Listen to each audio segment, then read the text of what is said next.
Hi ನಮಸ್ತೆ ಎಲ್ಲರಿಗೂ info media ಜಗತ್ತು ಚಾನಲಿನ ಮತ್ತೊಂದು ವಿಡಿಯೋಗೆ ಸುಸ್ವಾಗತ.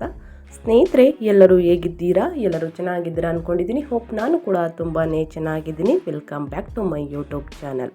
ಫ್ರೆಂಡ್ಸ್, ಎಲ್ಲರೂ ಚೆನ್ನಾಗಿದ್ದೀರಾ ಅಂದ್ಕೊಂಡು ಭಾವಿಸ್ಕೊಂಡು ಇವತ್ತಿನ ಒಂದು ವಿಡಿಯೋನ ಶುರು ಮಾಡಿಬಿಡೋಣ.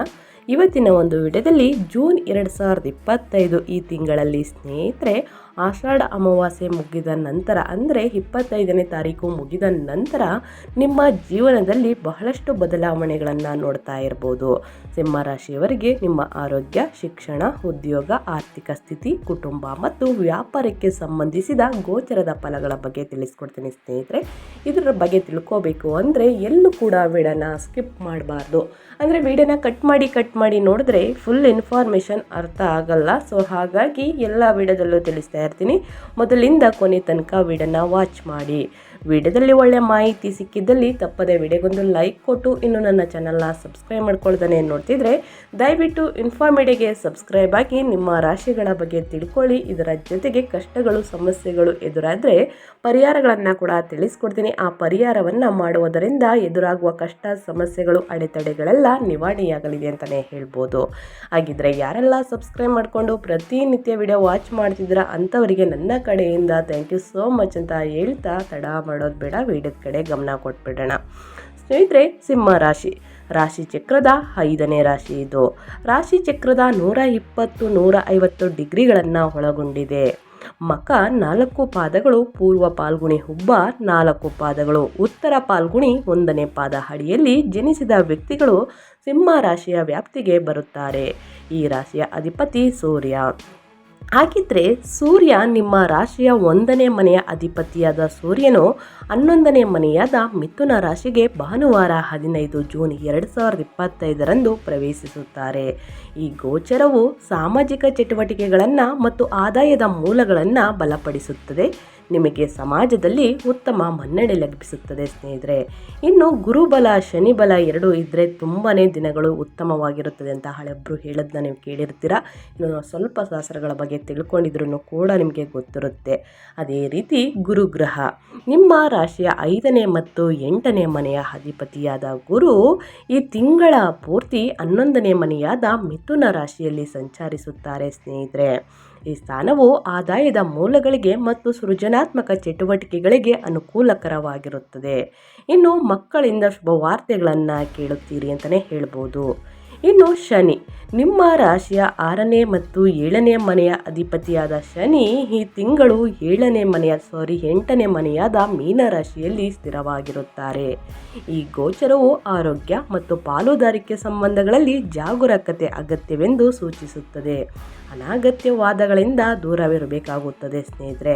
ಇನ್ನು ಟೋಟಲ್ ಆಗಿ 2025 ಜೂನ್ ತಿಂಗಳಲ್ಲಿ ಸಿಂಹ ರಾಶಿಯವರಿಗೆ ಅದ್ಭುತವಾದ ಫಲಿತಾಂಶಗಳು ಇರುತ್ತವೆ. ಅದರಲ್ಲೂ ಕೂಡ ಸ್ನೇಹಿತರೆ, ಜೂನ್ 25ನೇ ತಾರೀಕು ನಂತರ ನಿಮ್ಮ ಸೂರ್ಯ, ಬುಧ ಮತ್ತು ಗುರು 11ನೇ ಮನೆಯಲ್ಲಿ ಸಂಚರಿಸುತ್ತಿರುವುದರಿಂದ ವೃತ್ತಿ ಜೀವನ, ಆರ್ಥಿಕ ಮತ್ತು ಸಾಮಾಜಿಕ ಚಟುವಟಿಕೆಗಳಲ್ಲಿ ಯಶಸ್ಸನ್ನು ಸಾಧಿಸುತ್ತಾರೆ.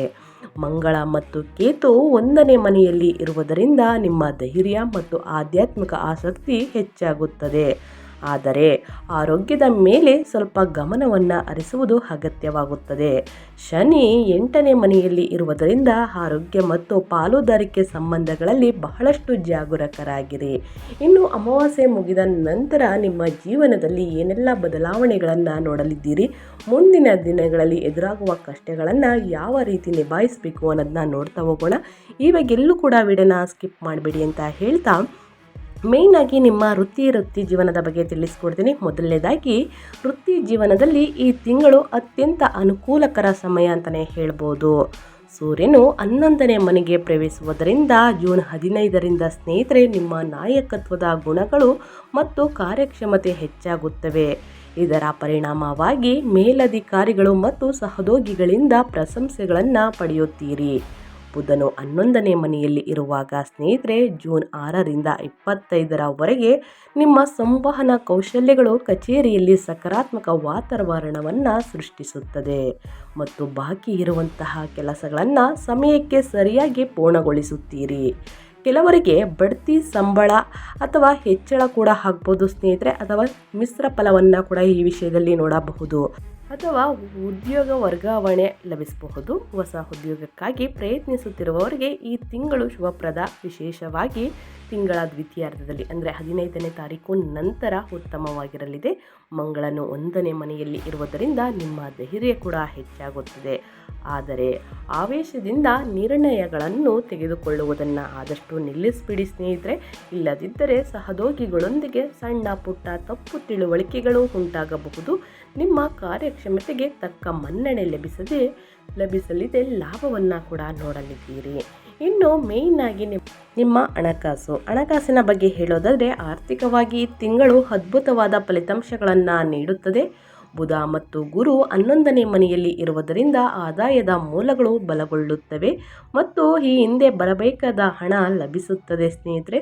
ಸೂರ್ಯನು 11ನೇ ಮನೆಗೆ ಪ್ರವೇಶಿಸಿದ ನಂತರ ಸ್ನೇಹಿತರೆ ಜೂನ್ 25ನೇ ತಾರೀಕು ಆರ್ಥಿಕ ನಿರ್ಣಯಗಳು ಸ್ಥಿರವಾಗಿರುತ್ತವೆ ಮತ್ತು ಹೊಸ ಆದಾಯದ ಅವಕಾಶಗಳು ಲಭಿಸುತ್ತವೆ. ಶುಕ್ರ 11ನೇ ಮನೆಗೆ ಪ್ರವೇಶಿಸುವುದರಿಂದ ಜೂನ್ 29ನೇ ತಾರೀಕು ತಿಂಗಳ ಕೊನೆಯಲ್ಲಿ ಸಾಮಾಜಿಕ ಚಟುವಟಿಕೆಗಳಿಗಾಗಿ ಖರ್ಚುಗಳು ಕೂಡ ಹೆಚ್ಚಾಗಬಹುದು. ಆದರೆ ಆದಾಯವು ಸಮತೋಲನಗೊಳಿಸುತ್ತದೆ. ವಾಹನ ಅಥವಾ ಸ್ತ್ರೀ ಆಸ್ತಿಗಳನ್ನು ಖರೀದಿಗೆ ಅಥವಾ ಮಾರಾಟಕ್ಕೆ ಈ ತಿಂಗಳು ಅನುಕೂಲಕರವಾಗಿರುತ್ತದೆ. ವಿಶೇಷವಾಗಿ ತಿಂಗಳ ಮೊದಲ 3 ವಾರಗಳು ಹೂಡಿಕೆಯನ್ನು ಮಾಡಲು ಬಯಸುವವರು ತಿಂಗಳ ಮಧ್ಯದಲ್ಲಿ ಅಂದರೆ ಜೂನ್ 10ರಿಂದ 25ನೇ ತಾರೀಕು ತನಕ ಸ್ನೇಹಿತರೆ ಮಾಡುವುದು ಶ್ರೇಯಸ್ಕರವಾಗಿತ್ತು.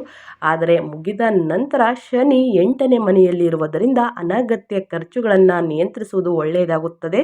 ಆರ್ಥಿಕವಾಗಿ ಬಲಗೊಳ್ಳುವ ಸಾಧ್ಯತೆ ಇದೆ ಅಂತಲೇ ಹೇಳ್ಬೋದು ಸಿಂಹರಾಶಿಯವರಿಗೆ. ಸ್ನೇಹಿತರೆ ಹೂಡಿಕೆಯನ್ನು ಮಾಡಬೇಕು ಅಂದರೆ ಈ ತಿಂಗಳು ಆದಷ್ಟು ಬೆಟರ್ ಇದೆ ಅಂತಲೇ ಹೇಳ್ಬೋದು. ಇನ್ನು ಜುಲೈ ತಿಂಗಳಲ್ಲೂ ಹೂಡಿಕೆಯನ್ನು ಮಾಡಬೇಕು ಅಂದರೆ ಅದರ ಬಗ್ಗೆ ಕೂಡ ತಿಳಿಸ್ಕೊಡ್ತೀನಿ ಮತ್ತೊಂದು ವಿಡಿಯೋದಲ್ಲಿ ಜುಲೈ ಬಗ್ಗೆ. ಇನ್ನು ಕೌಟುಂಬಿಕ ಜೀವನ, ನಿಮ್ಮ ಪ್ರೇಮ ಜೀವನದಲ್ಲಿ ಏನೆಲ್ಲ ಬದಲಾವಣೆಗಳನ್ನು ನೋಡಲಿದ್ದೀರಿ, ಈ ತಿಂಗಳು ಯಾವ ವಿಷಯಕ್ಕೆ ಎಚ್ಚರಿಕೆಯಿಂದ ವಹಿಸಬೇಕು ಅನ್ನೋದನ್ನು ನೋಡೋದಾದರೆ ಕೌಟುಂಬಿಕವಾಗಿ ಈ ತಿಂಗಳು ಸಂತೋಷದಾಯಕ ಸಮಯವನ್ನು ನೀಡುತ್ತದೆ. ಶುಕ್ರ 11ನೇ ಮನೆಯಲ್ಲಿ ಇರುವಾಗ ತಿಂಗಳ ಆರಂಭದಲ್ಲೇ ಕುಟುಂಬ ಸದಸ್ಯರೊಂದಿಗೆ ಸಂಬಂಧಗಳು ಬಲಗೊಳ್ಳುತ್ತವೆ ಮತ್ತು ಸ್ನೇಹಿತರೊಂದಿಗೆ ಸಭೆಗಳು ಅಥವಾ ಶುಭ ಕಾರ್ಯಗಳಿಗೆ ಹಾಜರಾಗುವ ಸಾಧ್ಯತೆ ಇರುತ್ತದೆ. ಗುರು 11ನೇ ಮನೆಯಲ್ಲಿ ಇರುವುದರಿಂದ ಸಾಮಾಜಿಕ ಚಟುವಟಿಕೆಗಳು ಮತ್ತು ಕುಟುಂಬ ಸದಸ್ಯರೊಂದಿಗೆ ಮನೋರಂಜನಾ ಯಾತ್ರೆಗಳು ನಡೆಯಬಹುದು. ಮಂಗಳ ಮತ್ತು ಕೇತು 1ನೇ ಮನೆಯಲ್ಲಿ ಇರುವುದರಿಂದ ಕುಟುಂಬದಲ್ಲಿ ನಿಮ್ಮ ನಾಯಕತ್ವದ ಗುಣಗಳು ಪ್ರಮುಖವಾಗುತ್ತವೆ ಸ್ನೇಹಿತರೆ. ಆದರೆ ಕೆಲವು ಸಂದರ್ಭಗಳಲ್ಲಿ ಪ್ರಬಲ್ಯವಾದ ಧೋರಣೆಯಿಂದ ಸಣ್ಣ ತಪ್ಪು ತಿಳುವಳಿಕೆಗಳು ಕೂಡ ಉಂಟಾಗಬಹುದು. ಆದ್ದರಿಂದ ಸಹನೆಯಿಂದ ವ್ಯವಹರಿಸಿ. ರಾಹು 7ನೇ ಮನೆಯಲ್ಲಿ ಇರುವುದರಿಂದ ಜೀವನ ಸಂಗಾತಿಯೊಂದಿಗೆ ಸಂಬಂಧಗಳಲ್ಲಿ ಅನಿರೀಕ್ಷಿತ ಸಕಾರಾತ್ಮಕ ಬದಲಾವಣೆಗಳು ಉಂಟಾಗಬಹುದು. ಪರಸ್ಪರ ತಿಳುವಳಿಕೆಯಿಂದ ಮುಂದುವರಿಯಿರಿ ಸ್ನೇಹಿತರೆ. ವಾದ ವಿವಾದಗಳು ಬೇಡ, ಜಗಳಗಳು ಕಲಹಗಳು ಬೇಡ ಅಂತಲೇ ಹೇಳ್ಬೋದು. ಸಂಬಂಧದಲ್ಲಿ ಬಿಗಿತನ ಇರಬೇಕು ಅಂದರೆ ಸ್ನೇಹಿತರೆ ವಾದ ವಿವಾದಗಳಿಂದ ಆದಷ್ಟು ನಾವೇ ದೂರ ಇರಬೇಕು ಅಂತಲೇ ಹೇಳ್ತಾ ಇದ್ದೀನಿ. ಆವಾಗ ಸಂಬಂಧಗಳು ಉತ್ತಮವಾಗಿರುತ್ತದೆ, ಹೊಂದಾಣಿಕೆಯಿಂದ ಇರ್ತವೆ. ಇನ್ನು ನಿಮ್ಮ ಆರೋಗ್ಯದ ಬಗ್ಗೆ ಮೇಯ್ನ್ ಆಗಿ ಅಮಾವಾಸ್ಯೆ ಮುಗಿದ ನಂತರ ಏನೆಲ್ಲ ಬದಲಾವಣೆಗಳು ಆಗಲಿದೆ ನಿಮ್ಮ ಆರೋಗ್ಯದಲ್ಲಿ, ಯಾವುದರ ಬಗ್ಗೆ ಬಹಳಷ್ಟು ಎಚ್ಚರಿಕೆ ವಹಿಸಬೇಕು ಸ್ನೇಹಿತರೆ. ಆಷಾಢ ಅಮಾವಾಸ್ಯೆ ಮುಗಿದ ನಂತರ ನಿಮ್ಮ ಆರೋಗ್ಯದ ದೃಷ್ಟಿಯಿಂದ ಈ ತಿಂಗಳು ಆದಷ್ಟು ಸಾಮಾನ್ಯವಾಗಿ ಅನುಕೂಲಕರವಾಗಿರುತ್ತದೆ. ಇದು ಒಂದು ಖುಷಿ ವಿಷಯ ಅಂತಲೇ ಹೇಳ್ಬೋದು. ಇನ್ನು ಮಂಗಳ ಮತ್ತು ಕೇತು 1ನೇ ಮನೆಯಲ್ಲಿ ಇರುವುದರಿಂದ ಶಾರೀರಿಕ ಶಕ್ತಿ ಹೆಚ್ಚಾಗುತ್ತದೆ ಮತ್ತು ಇಂದಿನ ಆರೋಗ್ಯ ಸಮಸ್ಯೆಗಳಿಂದ ಚೇತರಿಸಿಕೊಳ್ಳುತ್ತೀರಿ. ಆದರೆ ಶನಿ 8ನೇ ಮನೆಯಲ್ಲಿ ಇರುವುದರಿಂದ ತಿಂಗಳ ಕೊನೆಯ ವಾರದಲ್ಲಿ ಜೂನ್ 25ರ ನಂತರ ಅನಿರೀಕ್ಷಿತ ಆರೋಗ್ಯ ಸಮಸ್ಯೆಗಳು, ವಿಶೇಷವಾಗಿ ಒತ್ತಡ, ಜೀರ್ಣ ಸಮಸ್ಯೆಗಳು ಅಥವಾ ಸಣ್ಣ ಗಾಯಗಳು ಉಂಟಾಗಬಹುದು. ಭಯಪಡುವ ಅವಶ್ಯಕತೆ ಇಲ್ಲ. ಆರೋಗ್ಯಕರ ಆಹಾರವನ್ನು, ಸಾಕಷ್ಟು ವಿಶ್ರಾಂತಿಯನ್ನು ಮತ್ತು ಯೋಗ ಧ್ಯಾನವನ್ನು ಮಾಡುವುದರಿಂದ ಆರೋಗ್ಯವನ್ನು ಕಾಪಾಡಿಕೊಳ್ಳಿ ಸ್ನೇಹಿತರೆ. ಪ್ರಯಾಣದ ಸಮಯದಲ್ಲಿ ಜಾಗರೂಕರಾಗಿರಿ. ವಿಶೇಷವಾಗಿ ಹರಿತವಾದ ವಸ್ತುಗಳಿಂದ, ಚೂಪಾದ ವಸ್ತುಗಳಿಂದ ಕೆಲಸ ಮಾಡುವಾಗ ಮಾನಸಿಕ ಶಾಂತಿಗೆ ಆದ್ಯತೆ ನೀಡಿ. ಆದಷ್ಟು ಹರಿತವಾದ ವಸ್ತುಗಳು ಇಟ್ಕೊಂಡಾಗ ನಿಮ್ಮ ಮೇಲೆ ಸ್ವಲ್ಪ ನಿಗಾ ಇರಿಸಿ ಅಂತಲೇ ಹೇಳ್ಬೋದು. ಇನ್ನು ಪ್ರತಿದಿನ ಹಸಿರು ತರಕಾರಿಗಳನ್ನು ತಿನ್ನುವುದು, ಹಣ್ಣು ಹಂಪಲುಗಳನ್ನು ಸೇವಿಸುವುದು ಉತ್ತಮವಾಗುತ್ತದೆ. ಇನ್ನು ಪ್ರತಿದಿನ ನೀರನ್ನು ಹೆಚ್ಚಾಗಿ ಕುಡಿಯುವುದರಿಂದಲೂ ಕೂಡ ನಿಮ್ಮ ಆರೋಗ್ಯ ಸಮಸ್ಯೆ ನಿವಾರಣೆಯಾಗಲಿದೆ ಸ್ನೇಹಿತರೆ. ಮೇಯ್ನಾಗಿ ಜೀರ್ಣಕ್ರಿಯೆ ಆಗದಿದ್ದವರು ತಪ್ಪದೆ ಚೆನ್ನಾಗಿ ನೀರು ಕುಡಿಬೇಕಾಗುತ್ತದೆ. ಇನ್ನು ನಾರಿನಂಶ ಇರುವಂತಹ ಹಸಿರು ತರಕಾರಿಗಳನ್ನು ತಿನ್ನಬೇಕಾಗುತ್ತದೆ. ನಿಮ್ಮ ಆರೋಗ್ಯದ ಬಗ್ಗೆ ಅತಿ ಹೆಚ್ಚಾಗಿ ಕಾಳಜಿನ ವಹಿಸಿ ಅಂತಲೇ ಹೇಳ್ತಾ ಇದ್ದೀನಿ. ಇನ್ನು ವ್ಯಾಪಾರದಲ್ಲಿ ಏನೆಲ್ಲ ಬದಲಾವಣೆಗಳನ್ನು ನೋಡಲಿದ್ದೀರಿ, ಅಮಾವಾಸ್ಯೆ ಮುಗಿದ ನಂತರ ಹೂಡಿಕೆಯನ್ನು ಮಾಡೋದಕ್ಕೆ ಬೆಟರ್ ಇದೆಯಾ ಅನ್ನೋದನ್ನ ನೋಡೋದಾದರೆ, ವ್ಯಾಪಾರಸ್ಥರಿಗೆ ಈ ತಿಂಗಳು ಯಶಸ್ವಿ ಸಮಯ. ಸೂರ್ಯ, ಬುಧ ಮತ್ತು ಗುರು 11ನೇ ಮನೆಯಲ್ಲಿ ಇರುವುದರಿಂದ ಗ್ರಾಹಕರೊಂದಿಗೆ ಸಂಬಂಧಗಳು ಬಲಗೊಂಡು ಮಾರಾಟ ಮತ್ತು ಆದಾಯ ಹೆಚ್ಚಾಗುತ್ತವೆ. ಶುಕ್ರ 10ನೇ ಮನೆಯಲ್ಲಿ ಇರುವಾಗ ತಿಂಗಳ ಆರಂಭದಲ್ಲಿ ವ್ಯಾಪಾರದಲ್ಲಿ ಹೊಸ ಒಪ್ಪಂದಗಳು ಮತ್ತು ಪಾಲುದಾರಿಕೆಗಳು ಉಂಟಾಗುತ್ತವೆ. ವ್ಯಾಪಾರ ವಿಸ್ತರಣೆ ಅಥವಾ ಹೂಡಿಕೆಗಳಿಗೆ ಈ ತಿಂಗಳು ಅನುಕೂಲಕರ ಸ್ನೇಹಿತರೆ. ತಿಳ್ಕೊಳ್ಳಿ, ವ್ಯಾಪಾರ ವಿಸ್ತರಣೆಗೆ ಅಥವಾ ಹೂಡಿಕೆಗಳಿಗೆ ಈ ತಿಂಗಳು ಅನುಕೂಲಕರ. ಮುಂದಿನ ದಿನಗಳಲ್ಲಿ ಲಾಭವನ್ನು ಗಳಿಸಬೇಕು ಅಂತಂದರೆ ಸ್ನೇಹಿತರೆ, ಹಿಂದಿನ ದಿನ ಹೂಡಿಕೆಯನ್ನು ಮಾಡಿ. ಅದರಲ್ಲೂ ಕೂಡ ಈ ತಿಂಗಳು ಜೂನ್ ತಿಂಗಳು ಬೆಟರ್ ಇದೆ ಅಂತಲೇ ಹೇಳ್ಬೋದು. ವಿಶೇಷವಾಗಿ ಜೂನ್ 10ರಿಂದ 25ರ ನಡುವೆ ಶುಕ್ರ 11ನೇ ಮನೆಗೆ ಪ್ರವೇಶಿಸಿದ ನಂತರ ಜೂನ್ 29 ಸಾಮಾಜಿಕ ಚಟುವಟಿಕೆಗಳ ಮೂಲಕ ವ್ಯಾಪಾರ ಅವಕಾಶಗಳು ಇನ್ನಷ್ಟು ಹೆಚ್ಚಾಗುತ್ತವೆ ಸ್ನೇಹಿತರೆ. ಶನಿ 8ನೇ ಮನೆಯಲ್ಲಿ ಇರುವುದರಿಂದ ಆರ್ಥಿಕ ನಿರ್ಣಯಗಳಲ್ಲಿ ಜಾಗರೂಕತೆಯಿಂದ ವಿಶ್ಲೇಷಿಸಿ. ನಿಮ್ಮ ಕೌಶಲ್ಯಗಳಿಗೆ ತಕ್ಕ ಲಾಭಗಳನ್ನು ಪಡೆಯುತ್ತೀರಿ ಅಂತಲೇ ಹೇಳ್ಬೋದು. ಹೂಡಿಕೆ ಮಾಡುವುದಕ್ಕೆ ತಿಂಗಳು ಬೆಟರ್ ಇದೆ. ಯಾರೆಲ್ಲ ಹೂಡಿಕೆಯನ್ನು ಮಾಡಬೇಕು ಅಂದ್ಕೊಂಡಿದ್ದೀರಾ ಸ್ನೇಹಿತರೆ, ಜೂನ್ ತಿಂಗಳು ಬೆಟರ್ ಇದೆ, ಮಾಡಿ ಅಂತ ಹೇಳ್ತಾ, ಇನ್ನು ಮೇಯ್ನಾಗಿ ಶಿಕ್ಷಣ ಮತ್ತು ವಿದ್ಯಾರ್ಥಿಗಳ ಬಗ್ಗೆ ಹೇಳೋದಾದರೆ ಏನೆಲ್ಲ ಬದಲಾವಣೆಗಳನ್ನು ನೋಡಲಿದ್ದೀರಿ, ಯಾವುದರ ಬಗ್ಗೆ ಬಹಳಷ್ಟು ಎಚ್ಚರಿಕೆ ವಹಿಸಬೇಕು ವಿದ್ಯಾರ್ಥಿಗಳು ಅನ್ನೋದನ್ನ ನೋಡ್ತಾ ಹೋಗೋಣ ಸ್ನೇಹಿತರೆ. ಆಷಾಢ ಅಮಾವಾಸ್ಯೆ ಮುಗಿದ ನಂತರ ವಿದ್ಯಾರ್ಥಿಗಳಿಗೆ ಈ ತಿಂಗಳು ಸಕಾರಾತ್ಮಕ ಸಮಯ ಶುರು ಅಂತಲೇ ಹೇಳ್ಬೋದು. ಯಾಕಂದರೆ ಬುಧನು 11ನೇ ಮನೆಯಲ್ಲಿ ಇರುವಾಗ ಜೂನ್ 6ರಿಂದ 25ನೇ ತಾರೀಕುವರೆಗೆ ಸ್ನೇಹಿತರೆ ವಿದ್ಯಾ ಸಂಬಂಧಿತ ಸಾಮಾಜಿಕ ಚಟುವಟಿಕೆಗಳು ಮತ್ತು ಗುಂಪು ಅಧ್ಯಯನಗಳಲ್ಲಿ ಆಸಕ್ತಿ ಹೆಚ್ಚಾಗುತ್ತದೆ. ಆದರೆ ಬುಧನು 12ನೇ ಮನೆಗೆ ಪ್ರವೇಶಿಸಿದ ನಂತರ ಅಂದರೆ ಜೂನ್ 25ರ ನಂತರ ಸ್ವಲ್ಪ ಸೋಮಾರಿತನ ಅಥವಾ ಓದಿನ ಮೇಲೆ ಆಸಕ್ತಿ ಸ್ವಲ್ಪ ಕಡಿಮೆಯಾಗಬಹುದು. ಇದನ್ನು ನಿಮ್ಮ ಜೀವನದಲ್ಲಿ ಅಳವಡಿಸ್ಕೊಳ್ಕೋಬೇಡಿ ಸ್ನೇಹಿತರೆ. ಇದು ಒಂದು ಯಶಸ್ಸಿನ ಮೆಟ್ಟಿಲು ಅಂತಲೇ ಹೇಳ್ಬೋದು. ವಿಶೇಷವಾಗಿ ಮಂಗಳನ ಪ್ರಭಾವದಿಂದ ಗುರು 11ನೇ ಮನೆಯಲ್ಲಿ ಇರುವುದರಿಂದ ಸ್ನೇಹಿತರೆ ಸೃಜನಾತ್ಮಕ ವಿಷಯಗಳಲ್ಲಿ ಮತ್ತು ಉನ್ನತ ಶಿಕ್ಷಣದಲ್ಲಿ ಪ್ರಗತಿ ಇರುತ್ತದೆ. ಇನ್ನು ಸ್ಪರ್ಧಾತ್ಮಕ ಪರೀಕ್ಷೆಗಳಿಗೆ ಸಿದ್ಧವಾಗುತ್ತಿರುವಂತಹ ವಿದ್ಯಾರ್ಥಿಗಳು ತಿಂಗಳ ಮೊದಲ 2 ವಾರಗಳಲ್ಲಿ ಹೆಚ್ಚು ಗಮನ ಹರಿಸುವುದರಿಂದ ಉತ್ತಮ ಫಲಿತಾಂಶಗಳನ್ನು ಸಾಧಿಸಬಹುದು. ಓದಿಗೆ ಆದ್ಯತೆ ನೀಡುವುದರಿಂದ ನಿರೀಕ್ಷಿತ ಮನ್ನಣೆ ಪಡೆಯಬಹುದು. ಶಿಕ್ಷಕರು ಮತ್ತು ಹಿರಿಯರ ಸಲಹೆಗಳು ನಿಮಗೆ ಉಪಯುಕ್ತವಾಗುತ್ತದೆ. ಅಧ್ಯಯನದ ಕಡೆ ಗಮನವನ್ನು ಕೊಟ್ಟು ಓದಿ ಸ್ನೇಹಿತರೆ, ಉನ್ನತ ಫಲಿತಾಂಶವನ್ನು ನೋಡಲಿದ್ದೀರಿ ಅಂತ ಹೇಳ್ತಾ ಸಿಂಹರಾಶಿಯವರಿಗೆ ಈ ಅಡೆತಡೆಗಳು, ಕಷ್ಟಗಳು, ಸಮಸ್ಯೆಗಳು, ವಿಳಂಬಗಳಿಗೆ ಈ ಒಂದು ಸಣ್ಣ ಪುಟ್ಟ ಪರಿಹಾರಗಳನ್ನು ತಿಳಿಸ್ಕೊಡ್ತೀನಿ. ಇದು ವ್ಯಾಪಾರಕ್ಕಾಗಲಿ, ವ್ಯವಹಾರಕ್ಕಾಗಲಿ, ನಿಮ್ಮ ಆರೋಗ್ಯ ಸಮಸ್ಯೆಗಾಗಲಿ, ಇನ್ನು ವಿದ್ಯಾರ್ಥಿಗಳಿಗಾಗಲಿ ಸ್ನೇಹಿತರೆ, ಈ ಪರಿಹಾರ ಮಾಡುವುದರಿಂದ ನಿಮಗೆ 100% ವರ್ಕ್ ಆಗ್ತದೆ. ತಪ್ಪದೆ ಈ ಪರಿಹಾರಗಳನ್ನು ಮಾಡಿ ನೋಡಿ. ಭಾನುವಾರ ಸ್ನೇಹಿತರೆ ಸೂರ್ಯ ದೇವರಿಗೆ ಅಗ್ರ್ಯವನ್ನು ಅರ್ಪಿಸುವುದರಿಂದ ನಿಮ್ಮ ವೃತ್ತಿ ಮತ್ತು ಶಿಕ್ಷಣದಲ್ಲಿ ಯಶಸ್ಸನ್ನು ಸಾಧಿಸಬಹುದು. ಆತ್ಮವಿಶ್ವಾಸ ಕೂಡ ಹೆಚ್ಚಾಗಲಿದೆ. ತಪ್ಪದೆ ಸೂರ್ಯದೇವರಿಗೆ ಅಗ್ರ್ಯವನ್ನು ನೀಡಬೇಕಾದ್ರೆ ಸ್ನೇಹಿತರೆ ಕೆಂಪು ಗುಲಾಬಿ ದಳಗಳನ್ನು ಹಾಕಿ ಸೂರ್ಯದೇವರ ಮಂತ್ರವನ್ನು ಹೇಳಿ ಅಗ್ರ್ಯವನ್ನು ಅರ್ಪಿಸುವುದು ಉತ್ತಮ. ಆದಷ್ಟು 11 ಬಾರಿ ಪಠಿಸುವುದು ಉತ್ತಮ ಅಂತಲೇ ಹೇಳ್ತಾ ಇದ್ದೀನಿ. ಇನ್ನು ಶನಿವಾರ ಸ್ನೇಹಿತರೆ ಶನಿ ದೇವರಿಗೆ ಸಾಸಿವೆ ಎಣ್ಣೆಯಿಂದ ಸ್ನೇಹಿತರೆ ದೀಪವನ್ನು ಹಚ್ಚುವುದು ಅಥವಾ ಶನೀಶ್ವರನನ್ನು ಪೂಜಿಸುವುದು ಆರೋಗ್ಯ ಸಮಸ್ಯೆಗಳನ್ನು ಕಡಿಮೆ ಮಾಡುತ್ತದೆ. ಇನ್ನು ಎಳ್ಳೆಣ್ಣೆಯನ್ನು ದಾನವನ್ನು ಮಾಡುವುದು ಉತ್ತಮವಾಗಿರುತ್ತದೆ. ಬಡವರಿಗೆ, ನಿರ್ಗತಿಕರಿಗೆ ದಾನವನ್ನು ಮಾಡಿ ಅಂತ ಹೇಳ್ತಾ ನಾನು ವಿಡಿಯೋನ ಎಂಡ್ ಮಾಡ್ತಾ ಇದ್ದೀನಿ.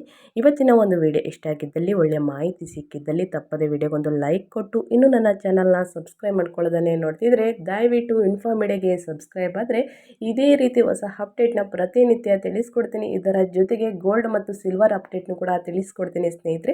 ನಿಮ್ಮ ರಾಶಿಗಳ ಬಗ್ಗೆ ತಿಳ್ಕೋಬೇಕು, ಗೋಲ್ಡ್ ಸಿಲ್ವರ್ ಬಗ್ಗೆ ತಿಳ್ಕೋಬೇಕು ಅಂದರೆ ನನ್ನ ಚಾನಲ್ನ ಸಬ್ಸ್ಕ್ರೈಬ್ ಆಗಿ, ವಿಡಿಯೋಗೊಂದು ಲೈಕ್ ಕೊಟ್ಟು ಹೆಚ್ಚು ಹೆಚ್ಚು ಫ್ಯಾಮಿಲಿಗೆ, ಫ್ರೆಂಡ್ಸ್ಗೆ ಈ ವಿಡಿಯೋನ ಯಾರಿಗೆಲ್ಲ ಯೂಸ್ಫುಲ್ ಅನಿಸುತ್ತೆ ಅವರಿಗೆ ಶೇರ್ ಮಾಡಿ ಅಂತ ಹೇಳ್ತಾ ಮತ್ತೊಂದು ವಿಡಿಯೋ ಜೊತೆ ಮತ್ತೊಂದು ಹೊಸ ಅಪ್ಡೇಟಲ್ಲಿ ಸಿಗ್ತೀನಿ. Thank you for watching.